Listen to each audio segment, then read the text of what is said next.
Ante la masiva protesta de los vecinos, poco a poco pues, se ha ido ganando y hasta que se ha conseguido volver a lo que era pues, hace muchos años. Yo creo que el barrio ha salido ganando mucho.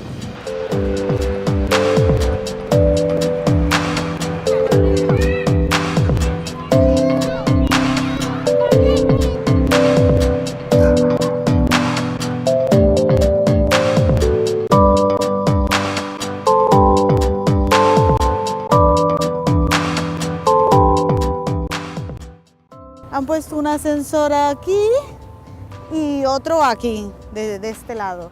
Y así que va muy bien, sobre todo porque hay muchos niños por aquí, hay una guardería aquí cerca y con los carritos y demás, y también para la gente mayor es mucho más fácil de acceder a toda esta área.